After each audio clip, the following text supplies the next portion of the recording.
بہلول کا نام آپ نے سنا ہوگا، یہ مشہور مجاذیب میں سے یہ مجذوب گزرا ہے، دریائے دجلہ کے کنارے اکثر گھومتا رہتا تھا اور اس کی ادائیں نرالی تھی۔ مجذوبوں کے رنگ اپنے ہوتے ہیں، سادیہ نزدیک رائے عاشقاں، خلق مجنو نندو مجنو آ کے لست۔ تو لوگ انہیں بے وقوف کہتی ہے، لیکن اہل عقل اور اہل تصوف انہیں دانا کہتے ہیں۔ اس لیے بہلول دیوانہ کہا جاتا تھا، لیکن بہلول دانا کہتے ہیں اہل خرد، کہ اصل حقیقی عقل تو ان کے پاس ہیں جو در محبوب تک پہنچ گئے۔ راس الحکمہ تے مخافت اللہ، حکمت اور دانائی کا سرچشمہ اللہ کا خوف ہے۔ تو جس کو اللہ کا خوف جتنا زیادہ ہوگا وہ اتنا زیادہ دانا ہوگا۔ تو یہ لوگ اسی راستے کے مسافر ہوتے ہیں، اور کسی تجلی کے وفور سے شیشہ عقل ٹوٹ جاتا ہے تو پھر ان کی کچھ حرکتیں غیر مرتب ہو جاتی ہیں، تو لوگ سمجھتے ہیں یہ دیوانے ہو گئے ہیں۔ اصل تجلیات کے وفور سے ان کے ہوش ٹکانے نہیں رہے، لیکن ان کے دل پر وہی تجلیات منعکس ہوتی رہتی ہیں، تو انہیں دیوانے کہہ دیا جاتا ہے، لیکن حقیقت میں یہ دانا ہوتے ہیں۔ ان کے اندر کی دنیا مرتب ہوتی ہے، لیکن باہر کی دنیا غیر مرتب ہوتی ہے۔ اٹھنے بیٹھنے کا کبھی پتہ نہیں ہوتا، کھا لیا تو لے لیا، نہیں کھایا تو دو دو دن گزر گئے، پہننے کو کچھ میسر آ گیا تو ٹھیک ہے، نہ میسر آیا تو کئی کئی دن گزر گئے۔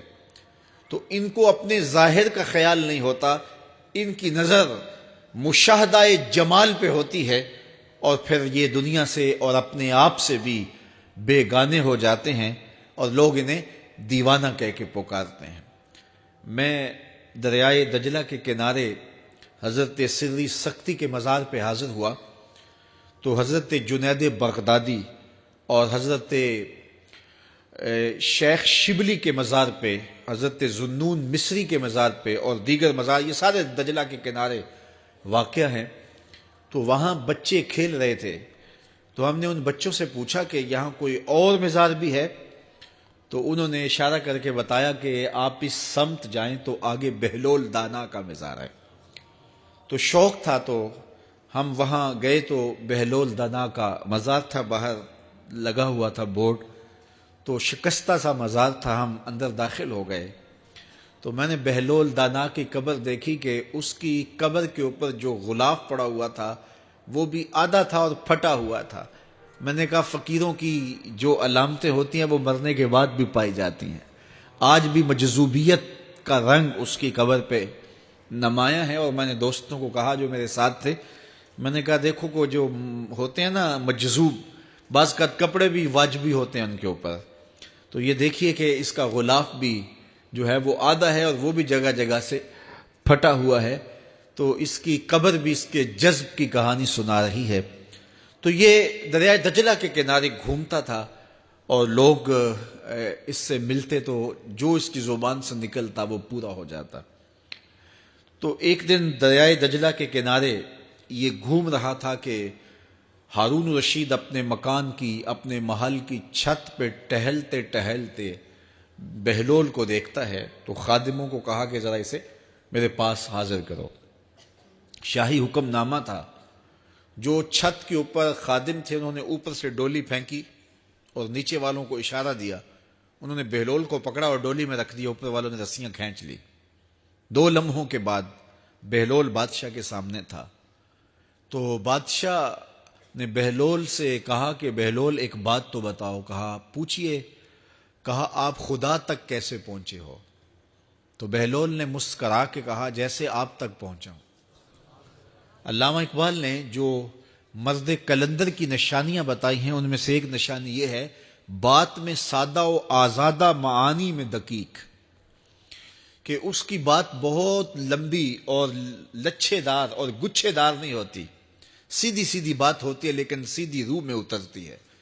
مختصر اور جامع کلام کا حامل ہوتا ہے اللہ کا بندہ۔ تو کہا کہ بادشاہ جیسے آپ تک پہنچا ہوں، تو بادشاہ کا تو خیال تھا کہ کوئی بڑی باریک بینی سے کوئی فلسفہ بتائے گا، لیکن یہ دو لفظوں میں اس نے کہہ دیا جیسے آپ تک پہنچا. بادشاہ نے کہا میں نہیں سمجھا. کہا بات تو سادہ سی ہے, تیری عقل میں نہ آئے تو میں کیا کر سکتا ہوں. کہا حضرت آپ سمجھا دیجئے. تو بہلول نے کہا کہ حضرت میں خود آنا چاہتا تو دیوان خانے میں جاتا, درخواست لکھ کے لے جاتا, پھر جمع ہوتی, پھر کئی واسطوں سے ہوتے ہوئے آپ تک پہنچتی. آپ پھر مجھے وقت دیتے ملاقات کا, 6 ماہ بعد, سال بعد. اس وقت پہ میں تیار ہو کے ملاقات کرنے آتا. آپ کے کوئی شاہی مہمان آ جاتے تو پھر ملاقات منسوخ ہو جاتی. پھر بھی آپ کی مرضی, ملاقات ہوتی نہ ہوتی. میں چاہتا تو مہینے سال لگ جاتے, لیکن ملاقات پھر بھی آپ کی مرضی پہ. اور جب آپ نے چاہا ہے تو 2 گھڑیاں بھی نہیں لگی.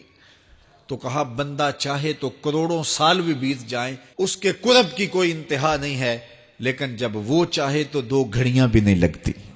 مانا کہ محبت کے سفر میں ہر گام پہ 100 مشکل ہے, لیکن یہ سفر آسان بھی ہے اگر ساتھ تمہارا ہو جائے. تو کہا کہ قل ان کنتم تحبون اللہ فاتبعونی یحببکم اللہ, کہ اگر تم اللہ سے محبت کرتے ہو تو آسان طریقہ تمہیں بتا دیتے ہیں, میرے محبوب کی چوکھٹ پہ آ جاؤ. اللہ اکبر, جس کو تم ڈھونڈنے نکلے تھے وہ تمہیں وہاں مل جائے گا. اور تم اس سے محبت کا دعویٰ رکھتے تھے, وہ تم سے محبت کا دعویٰ کرے گا. اور پھر جب تم اس کے محبوب ہو جاؤ گے تو پھر جو تم کہو گے وہ کیوں نہیں ہوگا, کیونکہ محبوبوں کی تو بات مانی جاتی ہے نا. یہ نظام الدین اولیاء علیہ رحمہ کو محبوب الہی کہتے ہیں نا. ان کا واقعہ بھی علماء نے یہ لکھا ہے, صوفیاء نے, کہ ان کے شیخ حضرت بابا فرید الدین گنج شکر رحمۃ اللہ تعالی علیہ ایک دن موج میں آ گئے اور کہا کہ نظام الدین محب بنو گے یا محبوب بنو گے. تو یہ بڑی خدمت کرتے تھے اپنی شیخ کی. تو کہا کہ محب بنو گے یا محبوب. تو کہا حضرت اگر اجازت ہو تو اپنی ماں کو نہ پوچھاؤں. اللہ اکبر, ان لوگوں کی مائیں بھی تو صاحب حال ہوا کرتی تھیں. تو کہا کہ اگر اجازت ہو تو اپنی ماں کو نہ پوچھاؤں کہ محب بننا ہے یا محبوب بننا ہے. کہا جاؤ تمہیں اجازت ہے. تو گھر کی طرف روانہ ہوئے. 1 آدھ دن کا سفر کیا. راستے میں ایک فقیر تھا مجذوب, جو راستے میں بیٹھا تھا, حالت اس کی عجیب سی تھی. تو یہ سلام کر کے گزرنے لگے تو وہ مسکرا کے بولا محب بنو گے یا محبوب. تو حیرت زدہ ہو گئے کہ اسے کیسے پتا چل گیا, یہ تو میرے شیخ کا اور میرا راز ہے. تو رک گئے. کہا کہ حضرت اگر آپ بتا دیں تو بہت اچھا ہو. کہا نہیں نہیں, ماں سے پوچھو, جو وہ بتائے گی وہی بن جانا. اور اگر ماں نے نہ بتایا تو کل آ جانا, اسی وقت یہاں ملاقات ہوگی, پھر میں بتا دوں گا. خیر چلے, رات کو پہنچے, والدہ کی خدمت میں سلام پیش کیا, پاؤں دبائے اور کہا کہ شیخ موج میں آ گئے اور کہا محب بنو گے محبوب بنو گے. تو میں نے کہا ماں سے پوچھ لوں. تو میں اماں جی آپ سے پوچھنے آیا ہوں, راستے میں یہ واقعہ بھی ہوا. تو ماں نے کہا کہ بیٹے تم صبح ناشتہ کر کے پلٹ جانا, اور وہ جو راستے میں تیرے دل کی بات بوجھ گیا وہ کوئی صاحب حال تھا, وہ تمہیں صحیح بتا سکے گا کہ محب بننا کہ محبوب بننا. خیر یہ صبح ناشتہ کر کے ماں کے پاؤں پکڑے, اجازت طلب کی اور واپس نکلے. اور وہاں جا کے دیکھا تو کوئی فقیر نہیں ہے. بڑے حیرت زدہ ہوئے, دائیں بائیں سے پوچھا کہ یہاں کل ایک بابا بیٹھا تھا. کہا وہ تو کل کے فوت ہو گیا. تو کہا اس کی قبر کہاں ہے. کہا قبر کس نے بنانی تھی اس کی, وہ گندگی کے ڈھیر پہ لوگوں نے پھینک دیا.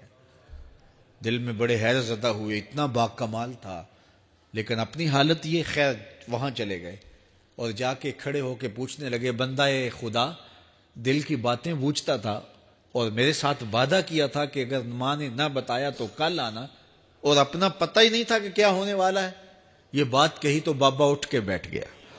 عرش فرش تے بانگا ملیاں تے مکے پہ گیا شور, بلے شاہ سا مرنا ناہی تے گور پیا کوئی ہور. ہاں اٹھ کے بیٹھ گیا اور کہا کہ نظام الدین محبوب بننا محب نہ بننا. محبوں کا یہ حال ہوتا ہے, نہ کفن ملتا ہے نہ دفن ملتا ہے. محبوب بنو گے تمہاری قبر پہ بھی میلے لگیں گے. فاتبعونی یحببکم اللہ, اگر حضور کی اطاعت کرو گے, حضور کی فرما برداری کرو گے تو تم محبوب بن جاؤ گے. تو حضور کی محبت خدا کی محبوبیت کا ذریعہ ہے.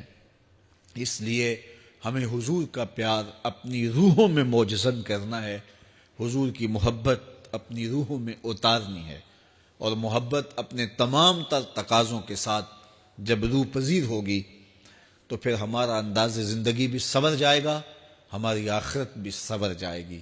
محبت کے من جملہ تقاضوں میں سے سب سے بڑا تقاضا محبوب کی اطاعت ہے، کہ بندہ جس سے پیار کرتا ہے اس کی بات مانتا ہے۔ یہ ہے دعوی محبت کا ثبوت، اس کی دلیل۔ اور حضور کے صحابہ کی زندگیاں دیکھیے کہ انہوں نے حضور